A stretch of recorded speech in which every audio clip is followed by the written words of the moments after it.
Assalamualaikum teman-teman, kembali lagi bersama saya vlog mantu ngapak TKW Taiwan. Gimana kabar kalian semua? Semoga sehat selalu ya, amin. Nah, kali ini di vlog aku ini, di sini aku sambil beberes ya teman-teman, sambil ngerjain pekerjaan aku. Dan di video aku kali ini di sini aku buat judul video aku ini betah karena butuh. Ya Kak, ini sering banget dipertanyakan di kalangan para TKW, terutama aku pribadi ya teman-teman. Anak rantau juga mungkin ya, nggak cuma TKW tapi anak rantau mungkin ya yang betah di perantauan, entah itu di luar negeri juga ya. Ini buat aku pribadi sering ditanyakan sama orang, entah itu sahabat, kerabat, tetangga, orang tua sendiri, saudara sendiri ya kan, sering ditanyakan kayak gini teman-teman, kok bisa sih kamu betah banget kerja bertahun-tahun di luar negeri kayak gitu ya. Gimana ya teman-teman mau jawab ya. Intinya ya jawabannya kita betah itu karena kita butuh gitu. Kalau dibilang betah sih nggak terlalu betah juga ya, cuman karena kita butuh banget ya dibetah-betahin aja ya teman-teman ya. Gak ada yang namanya kerja bertahun-tahun selamanya hidup di perantauan ya teman-teman, karena semuanya itu karena kita butuh. Kalau kita nggak butuh nggak mungkin kita sampai kerja bertahun-tahun ninggalin orang tua, ninggalin saudara, ninggalin anak suami, ninggalin keluarga besar ya kan, sampai bertahun-tahun nggak pulang. Kalau aku sih alhamdulillah ya masih bisa cuti. Apalagi kan kita ini bermain di sosmed, jadi otomatis kita kan sering melihat postingan-postingan orang. Kadang-kadang sedih juga teman-teman kalau lihat postingan mereka itu sampai udah bertahun-tahun nggak ngambil cuti karena bertahan kayak gitu. Katanya kalau nanti cuti itu pulang ke perantauan lagi, ke tempat kerja lagi, pasti sedih banget. Jadi mereka itu sampai ditahan-tahanin aja gitu bertahun-tahun nggak pulang gitu teman. Nah, sekali pulang nanti udah nggak berangkat lagi ke luar negeri gitu ya teman-teman. Ada baiknya juga sih, kayak aku kemarin ya teman-teman. Ini sedikit cerita lagi, balik lagi ke cerita awal aku ya pas cuti kemarin. Sedih-sedihnya banget, lebih sedih dari kita pertama berangkat ke Taiwan dari PT itu teman-teman. Pas cuti kemarin itu sedih banget ninggalin anak, keluarga besar kayak gitu, karena cutinya itu waktunya itu nggak banyak gitu teman-teman. Jadi udah pas kita pulang di rumah itu udah merasa nyaman banget, bahagia, seneng kayak gitu. Tiba-tiba kita balik lagi ke tempat kerja kita lagi, rasanya sedih banget, 2 kali lipat sedihnya dari pertama kita berangkat dari awal waktu dari PT ya teman-teman.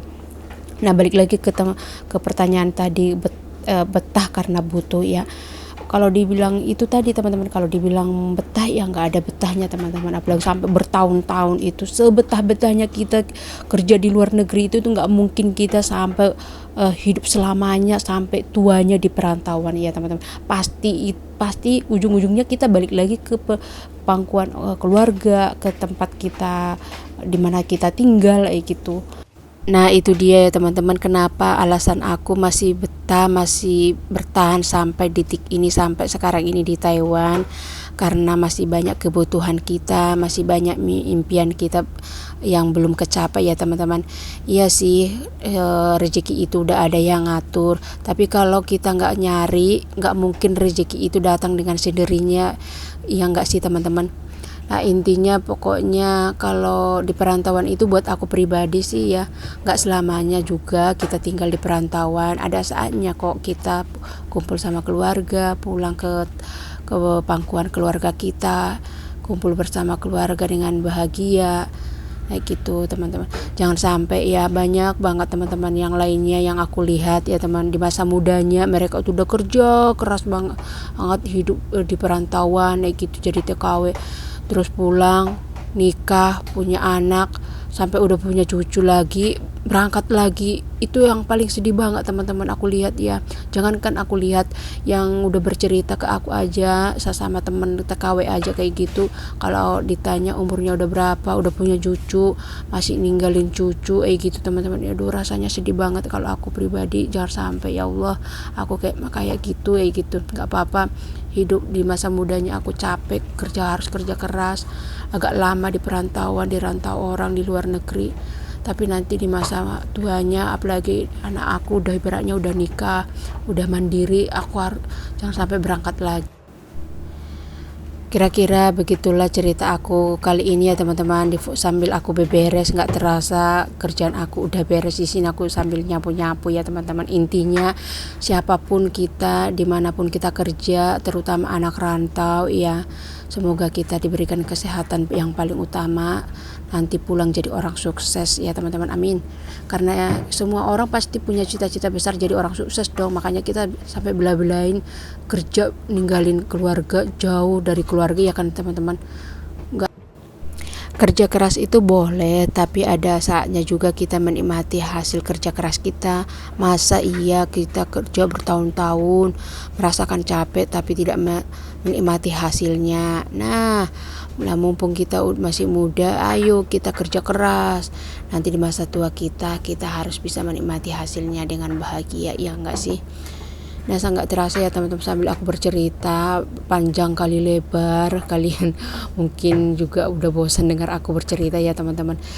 Kira-kira begitulah teman-teman ya, enggak cuma aku aja kali, mungkin ya hampir rata-rata anak rantau pastilah itu betah itu karena apa? Satu ya karena kebutuhan kayak gitu ya teman-teman.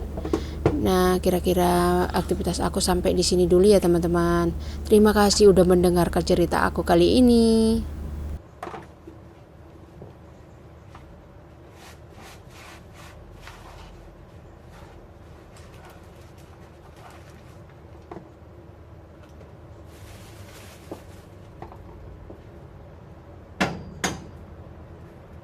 Sama kalian teman-teman, saat inilah ya aku tuh saking butuh banget sama daun bawang, biar nggak usah beli-beli kan, aku kasih air, soalnya ini masih ada akarnya tuh kan, masih ada akarnya. Nah kemarin aku potong segini, ini udah ada daun, ini udah tumbuh daun bawang barunya ya tuh, udah segini panjangnya, udah panjang tuh. Bolehlah ini nanti buat masak mie, masak nasi goreng tuh. Kita potong aja daunnya, nanti tumbuh lagi, tapi harus diganti airnya setiap hari teman-teman. Ini airnya aku ganti terus setiap hari. Aku taruh di sini di belakang pintu segitunya ya teman-teman, soalnya nggak ada pot, nggak ada tanah. Kalau ada tanah sih aku bisa nanam-nanam di belakang rumah ini ya kan, tapi nggak ada pot. Udah beres aku nyapu sesuatu sama kalian teman-teman. Alhamdulillah ya, kalau rezeki itu nggak bakalan kemana ya kalau kita memang benar-benar ini yang dinamakan rezeki anak soleha ya. Ini setelah sekian lama aku mengidap-idapkan ini dan meminta ini ke majikan, akhirnya hari ini dia bawa teman-teman. Aku hari ini benar-benar senang banget, bahagia banget, karena ini udah lama banget aku minta ya. Kemarin dia belinya itu nggak sama, ini baru bener. Tadi dia nanya kayak gini bukan katanya. Tada, ini dia teman-teman yang aku idam-idamkan, yang aku pengeni dari kemarin-kemarin, minta tolong sama majikan. Kemarin dia beli tapi nggak sama, ini baru namanya tuh kan nggak sama ya sama yang dia beli kemarin. Tadi dia datang sekalian bawa sayuran, dia ngomong, dia kan manggil aku, ikannya seperti ini enggak katanya. Langsung aku girang banget, bahagia banget teman-teman, kayak dapat berlian aja gitu, padahal ini kan ikan doang ya.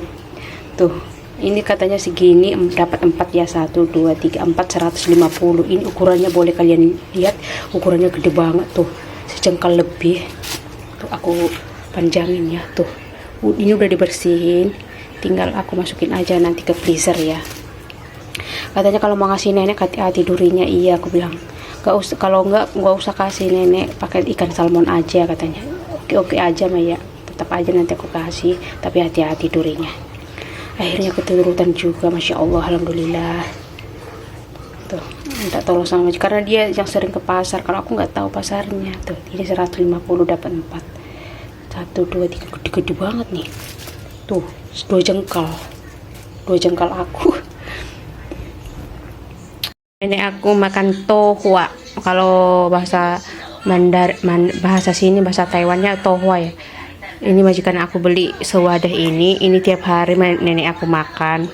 Aku kasih kalau bangun tidur biar fresh. Neneknya itu pas bangun tidur kan. Manis loh teman-teman. Aku udah nyobain juga, enak. Ini udah 1 minggu. Ini dia belinya minggu kemarin ya. Cuman aku taruh di kulkas. Tuh. Kenyal-kenyal, jadi kayak puding gitu loh sih teman-teman, tapi ini puding tahu, susu tahu maksudnya ya. Tuh nenek aku makan tuh. Terus jadi dia ngomong buat aku katanya semua lah, orang buat dia kok dikasih semua kayak aku sih. Ya Allah nek, makasih nih kamu perhatian ya, tapi kan majikan buat beli buat kamu makan. Habis ini nanti dia mandi